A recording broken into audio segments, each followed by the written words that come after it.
Bueno, las declaraciones que hizo esta semana el presidente electo Donald Trump han abierto de nueva cuenta la incertidumbre y múltiples preguntas sobre la implementación de sus propuestas migratorias. De ello vamos a hablar con Jorge Castañeda, ex canciller de México y colaborador de CNN. Jorge, qué gusto saludarte.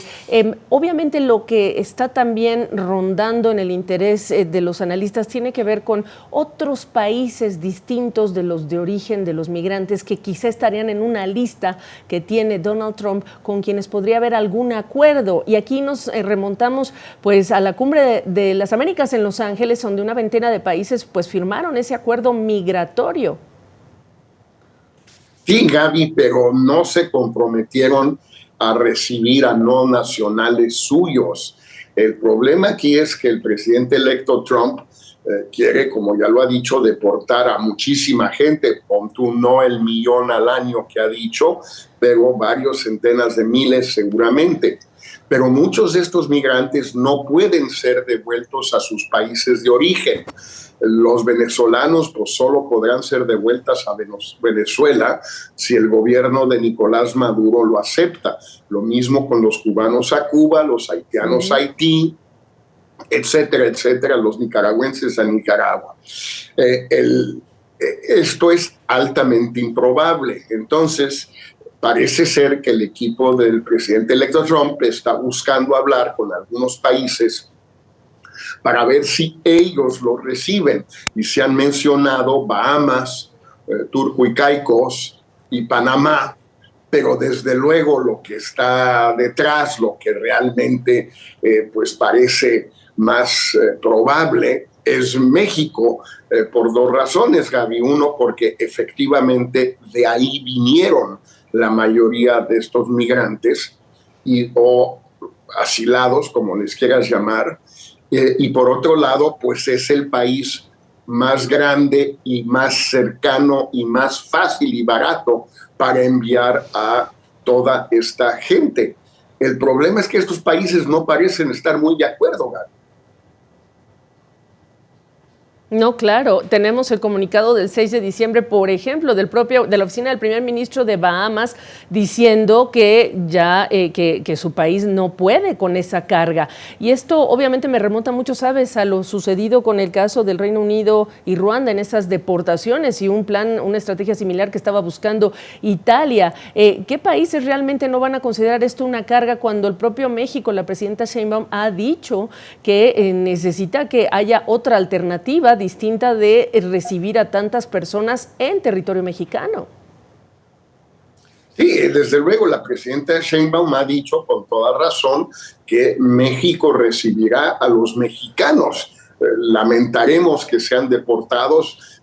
Creo que todo el mundo hará todo lo posible para evitar esas deportaciones por la vía jurídica dentro de Estados Unidos, pero bueno, si finalmente son deportados mexicanos a México, pues ni modo, es la obligación de México de recibirlos y ahí muchos tienen familia, comunidades, amigos, etcétera.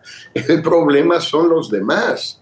Y en efecto, el primer ministro de Bahamas ya dijo que no. Creo que el canciller panameño también dio a entender que no.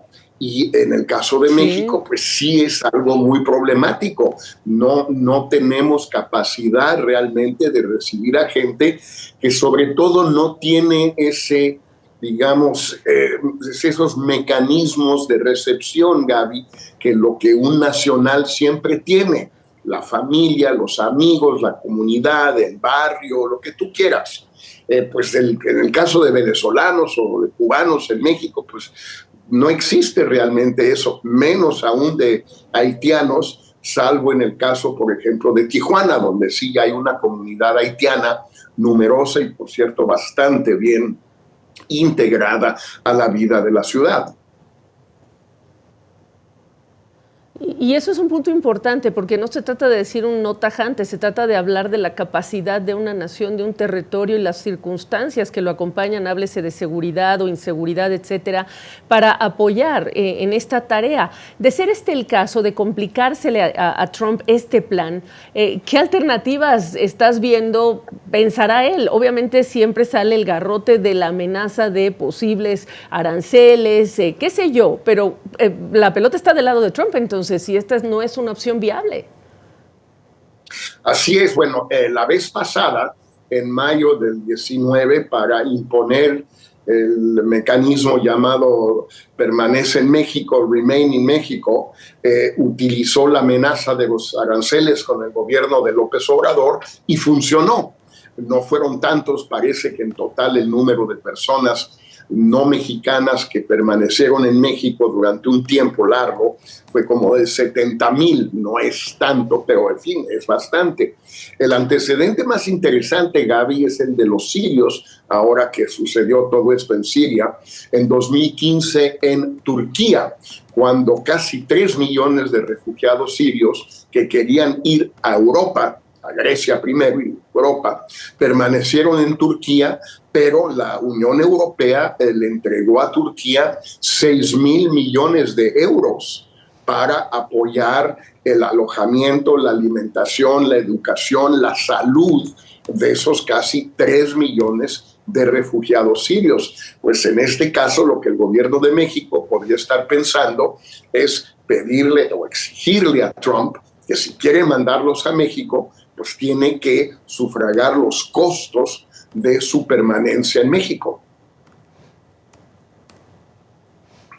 Efectivamente, Jorge, bueno, pues vamos a estar muy pendientes de lo que son las alternativas también para el propio Donald Trump en esta cuenta regresiva, 20 de enero, cuando ya estará asumiendo la presidencia en Estados Unidos. Qué gusto saludarte, Jorge.